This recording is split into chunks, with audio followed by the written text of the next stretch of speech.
Okay, this is our second set of questions. The question was a little bit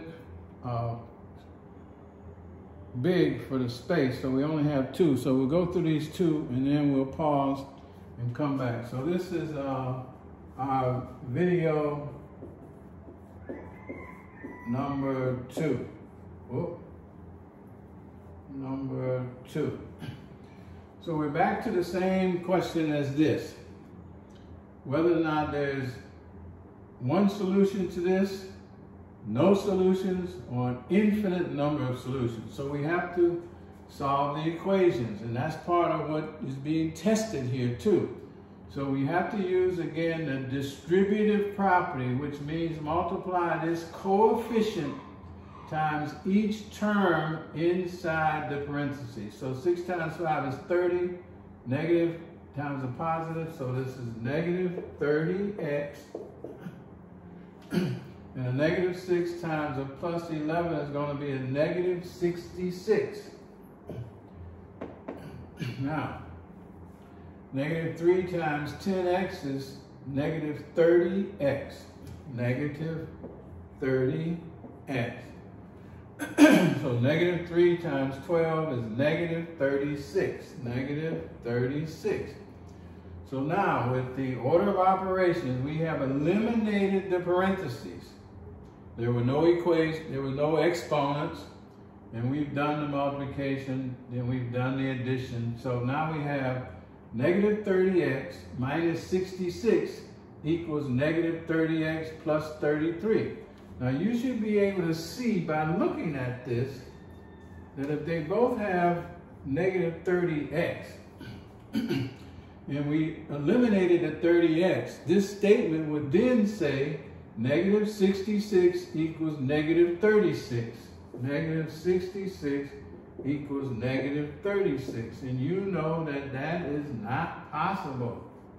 So there are no solutions to this equation. So you'd select none.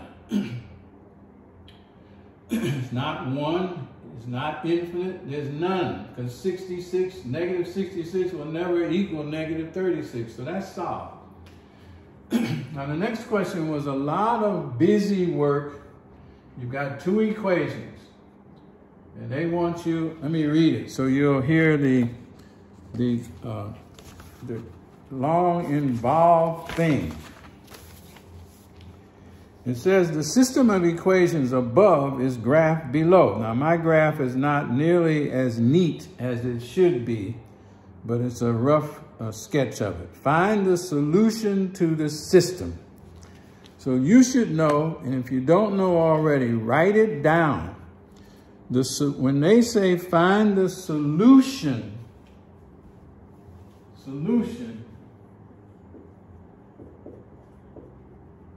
to a system of linear equations,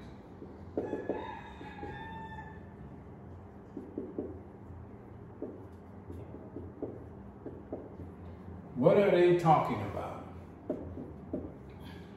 Now you should know, because you're a bright student.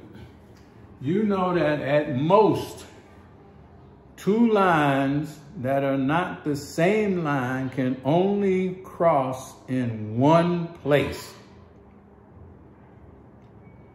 So 2 lines can only cross in one place. If they have 2 points in common, it's the same line. So 2 lines that are not the same line can only cross in one point. So that finding that one point is what the word solution means. So you could put it in your words. Solution means find the one point where these 2 lines cross. Now all the other conversation, it sounds interesting, but it doesn't change the fact that you're only looking for the one place where these 2 lines cross. And there it is right there. I don't know exactly what it is, but I can see where it is. So I say that this is the spot I'm looking for. So I'll put a star there. That's what I want to know. What is that? Because that is the solution.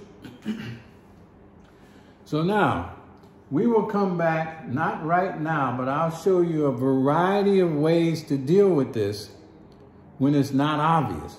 But you should know that all this talking doesn't change the fact that this is the solution. So you should be able to see that with your naked eye. I don't care what information they put here. Now, once you understand that principle, or you understand the concept, or you understand the definition of solution, now you can look at this with intelligence and use a process of elimination. So let's see how you could do that. This point will have to have coordinates based upon where it is, where x is positive and y is negative. Why do I say that? Because it's in the fourth quadrant. Everything in the fourth quadrant is going to be positive for x and negative for y. So here's one that's not positive for x and it's not negative for y. So you know that can't possibly be the answer. Here's one that says x is 0. X is only 0 on this line.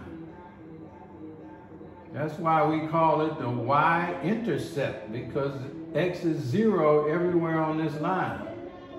That point is not on this line. So you know this can't be it. You also know it can't be -3, -5, because that would be in this quadrant 3. -1, 2, 3. 1, 2, 3, 4, 5 would be down here. That'd be a point here that's not even on the line. So you know it can't be that just by your understanding of coordinate planes, the placement of points within the quadrants, and you don't have to do any math. That's just reasoning based upon what you know. So the answer has to be +3, +3, -5. Because that's the only coordinate that they gave that's actually in the quadrant where you can see the answer. So you should write that down. Now we will come back to problems like this where it's not as obvious, but this will be your first strategy. A, you know solution means find the one point. B, you quickly look at the answers that they're giving you and see if there are more than one coordinate that's actually in that quadrant. That makes it a little harder. In this case, only A was actually in the quadrant where your eye tells you the solution is, because you can see the solution. Okay, I'll clean this off. We'll come back for part 3. Hang tight.